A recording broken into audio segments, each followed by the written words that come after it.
Allah subhanahu wa ta'ala said, in the name of Allah, Ar-Rahman Ar-Rahim, do men think that on their saying, we believe, they will be left to themselves? I will not put on the trial. And surely we did trial those who lived before them, and so most certainly will Allah mark out those who prove themselves true, and most certainly will He mark out those who are liars. So that is the verses of Surah Al-Ankabut, the spider, the chapter of Quran. And Allah is saying that everyone is Allah going to make trial. Everyone Allah is going to put on the test. And the test is according to the capacity. If you are more strong, then more strong test Allah puts you in. And if the people who have a less strong faith, Allah will put them on less strong trial or the test. So everybody has a test in the life, and then you need to be successful with the test. And of course, the most difficult test was upon the prophets of Allah and their family. The prophets of Allah and the families of the prophets, they are always given the very high test. Like Prophet Ibrahim, when Allah commanded him to sacrifice his son. Okay? So Prophet Ibrahim alayhi salam, what he said, did he turn away? Did he reject the command of Allah? Or he make some alibi that, oh, maybe Allah will forgive me, I cannot do it, it's impossible for me to sacrifice my own son. But what he did, he did his best to sacrifice his son. But Allah did not accept the sacrifice, and Allah changed it with sheep. And that's a tradition we follow, Eid al-Adha. And that was last month.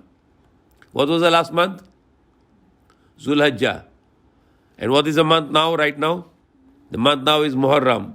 And today is 3rd of Muharram. Okay? And the next Saturday will be 10th of Muharram. And that will be called Ashura. Ashura means also 10.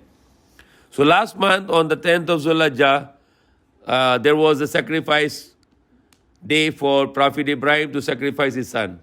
But it was not accepted. It was not taken. Rather, Allah changed it, but Allah accepted. Allah accepted the intention of Prophet Ibrahim and his son Ismail. They both were submitted to Allah and they wanted to give. When Prophet Ibrahim told to his son that Allah command me to sacrifice you, what he said? Ifal ma tu'mar, do with what Allah commanded you. Satajiduni inshallahu minas sabirin. Surely you will, inshallah, you will find me among those who are patient. A small trial, a big trial. But for us, a small trial, wake up Fajr on time. Eat halal and do halal everything. Not committing haram. Follow the commandments of Allah. Very easy trial for us. Very easy sacrifices for us. But for the prophets like Prophet Ibrahim, his sacrifice is big. Like Prophet Ayub, they called him Job, or what we called him right name is Ayub. What the sacrifice he get? All his body gets sick and all his skin was already rotten. But he did not complain to Allah. He just patient until the time, then he make dua, then Allah removed it. Like Prophet Yunus, the Jonah, what was the trial Allah put him? Well, he was put in the stomach, belly of the whale for long period of time. And he go around the ocean. This fish was go around the ocean. Prophet Ibrahim alayhi salam, he has another big trial before. When he broken the idols, the false gods, then what the people did, they throw him in the fire. And he did not complain to Allah, then Allah make it the command to the fire, Ya naru kuni bardan wa salamun ala Ibrahim. O fire, become cool and peace upon Ibrahim. So all the prophets and their family, they always get the great trials. So last month on Zulhijjah 10, the sacrifice was accepted, but it was not materialized. It was not really happened. It was changed to the sheep. So we do every 10th of Zulhijjah, we sacrifice animals to show that we don't love money, but we love Allah, and we are spending our money on that day to sacrifice many animals all around the world. But the next month, the sacrifice was happened. on 10th of Zulhijjah. And that sacrifice was given by Prophet Muhammad, even though he was died that time, but he knew that his son and his grandson is going to be sacrificed on that day. And he already has a pain for that while he was alive in the world. Allah showed him that one of his son will be poisoned, and then another of his son will be sacrificed, and they both will be give their life for Islam, for the word of Allah, to make it superior. So Prophet Muhammad's son, move here, move forward here, move forward.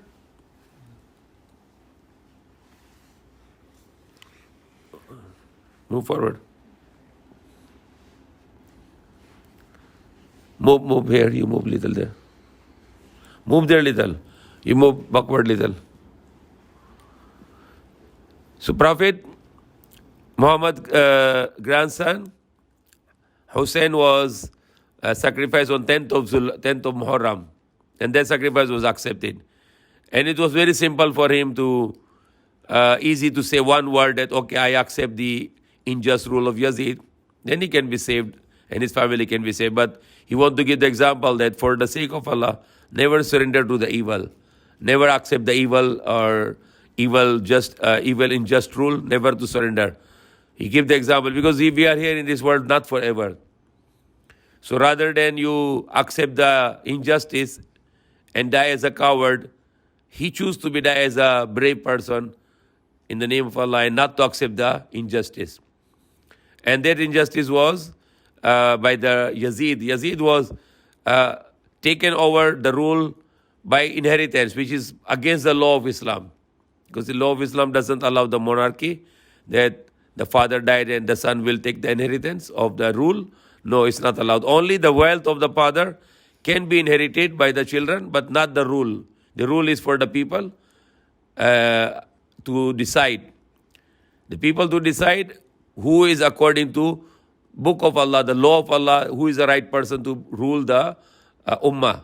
So that was against the law of Allah. Then he stand against that I don't accept this selection of Yazid by during the life of his father, the Muawiyah, that he took over the rule in the way of inheritance. And that's against the law of Islam. So he stood up against that. So he was given the choice when he was traveling towards Iraq. On the way, his family was stopped. There were 72 only, with his wives and his children, his sons, his daughters, and his brothers and friends and relatives, his nephews. They were all stopped in the place which is called Karbala, and they were given the choice. Either you, by force, you make pledge to Yazid that accept his rule, his khilafah, and this was actually not khilafah, it was just kingdom already.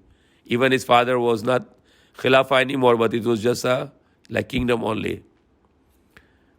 And they will be already going to be survived if they just keep the pledge to Yazid.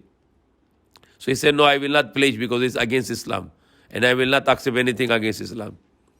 So they say, okay, then we will have a war with you. So they were only 72, but the army of the Yazid was thousands. And they were 72 with children and women. Many children and many women. Yet, what they did, the Yazid people, from the 8th of Muharram, 9th of Muharram and 10th of Muharram, 3 days, they also stopped the water. All the water were stopped. They did not let the Ahle Bayt, because we call them Ahle Bayt, the family of Prophet Muhammad, and their friends and relatives. So they stopped the water. So on the 8th of Muharram, 9th of Muharram and 10th of Muharram, they were thirsty. They cannot access to the water. The water of the Euphrates, the Farat, was controlled by the army, and they don't allow them to take any water from there. So they were 3 days they have no drink, no water drink.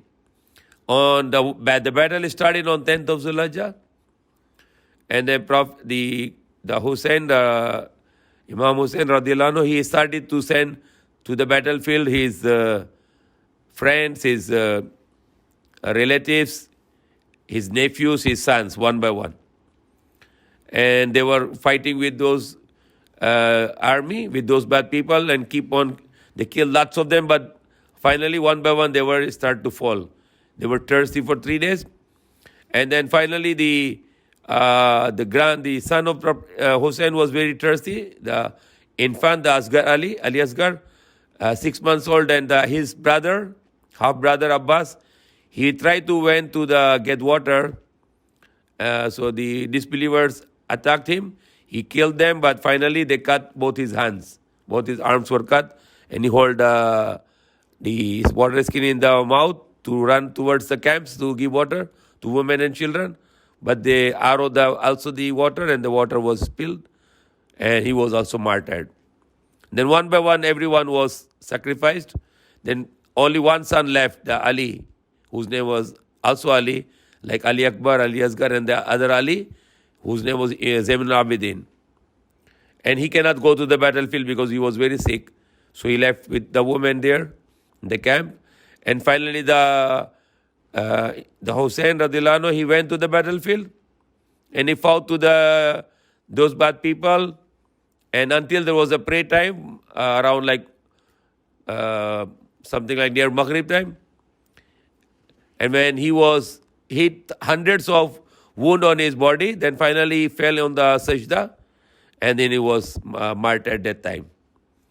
And then his family, the wives and daughters and sister, etc., they were all captive. They were brought to the Yazid in the Syria. Then his son was survived, and all his life he was crying for the sadness for this incident. And then during that time, within the few days or few weeks or few months maybe, the Yazid was killed by Allah, by the punishment. Through his horse or some other thing happened, he was killed. And then his son took over again by inheritance, but his son rejected the rule because he said it is this rule has a blood of the family of the Prophet Muhammad. So I don't like to accept it, and he rejected. Then later on some other tyrants came, and then finally a good Khalifa came, Umar bin Abdul Aziz, and he bring the right rule according to the Islam, and it was lots of abundance after this.